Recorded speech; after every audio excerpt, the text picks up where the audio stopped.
ان 10 دنوں میں کیا جانے والا جو عمل ہے وہ ہے حج اور عمرہ، خاص کر کے حج تمتع جسے ہم کہتے ہیں، جس میں عمرہ اور حج ان دنوں میں کیے جاتے ہیں، اشہر حج کے اندر۔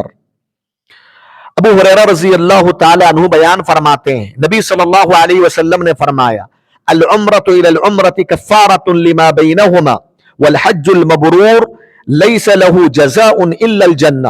صحیح بخاری اور مسلم کی روایت ہے، نبی نے فرمایا کہ ایک عمرہ دوسرے عمرے کے درمیان کے تمام صغیرہ گناہوں کا کفارہ بن جاتا ہے۔ یعنی آپ ایک عمرہ کرتے ہو، اس کے بعد آپ سے جو بھی گناہ ہوتے چلے جاتے ہیں صغیرہ گناہ، اس کے بعد جب آپ دوسرا عمرہ کر لیتے ہو، دوسرا عمرہ کرنے سے پچھلے تمام کے تمام صغیرہ گناہوں کو اللہ تعالیٰ معاف کر دیتا ہے۔ اور آپ نے فرمایا حج مبرور یعنی حج مقبول، وہ حج جو اللہ رب العالمین کے پاس مقبول ہو جائے، اس کا بدلہ جنت کے سوا اور کچھ بھی نہیں ہے۔ اللہ اکبر۔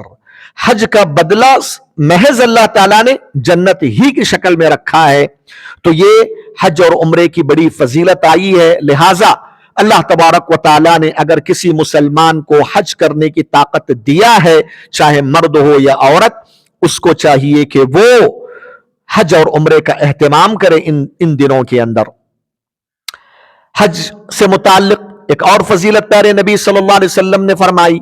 ابو ہریرہ رضی اللہ عنہ بیان فرماتے ہیں، نبی علیہ الصلوۃ والسلام نے فرمایا، من حج للہ فلم يرفث ولم يفسق رجع كيوم ولدته امه۔ صحیح بخاری اور مسلم کی روایت ہے، آپ نے فرمایا جو کوئی آدمی اخلاص للہیت کے ساتھ حج کے اعمال کو انجام دے، حج کے فریضے کو انجام دے، اور اس حج کے دوران وہ جمع اور جمع تک پہنچانے والے کاموں سے پرہیز کرے اور فسق و فجور کے کاموں سے پرہیز کرے، تو وہ حج کے بعد اپنے گھر اسی حالت میں لوٹتا ہے جیسا کہ اس کی ماں نے ابھی اس کو اپنے پیٹ سے جنم دیا ہے۔ یعنی گناہوں سے بالکل پاک و صاف ہو کر وہ اپنے گھر لوٹتا ہے۔ حج کی وجہ سے انسان کے تمام گناہوں کو اللہ تبارک و تعالیٰ معاف کر دیتا ہے۔ حضرت عبداللہ بن عمرو بن عاص رضی اللہ تعالیٰ عنہ سے نبی صلی اللہ علیہ وسلم نے فرمایا تھا، اے عبداللہ، کیا تمہیں نہیں معلوم ان الحج یہدم ما کان قبلہ، کہ حج کی وجہ سے حج سے پہلے تمام کے تمام گناہوں کو اللہ تعالیٰ بخش دیتا ہے، معاف کرتا ہے۔ تو لہٰذا یہ بھی بہت بڑی فضیلت ہے۔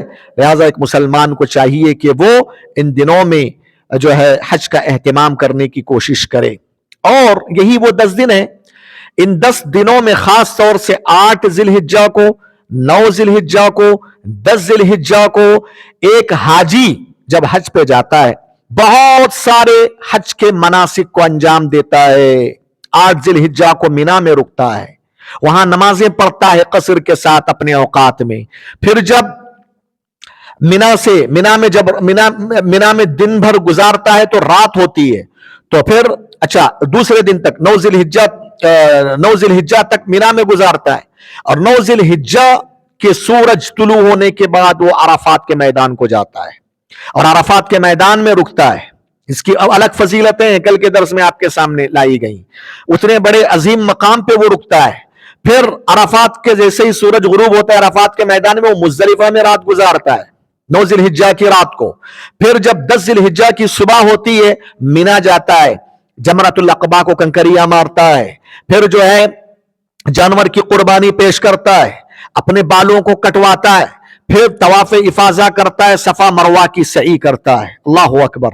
اتنے بڑے عظیم اعمال حج کے جو مناسک ہیں وہ انہی دنوں میں ایک حاجی انجام دیتا ہے۔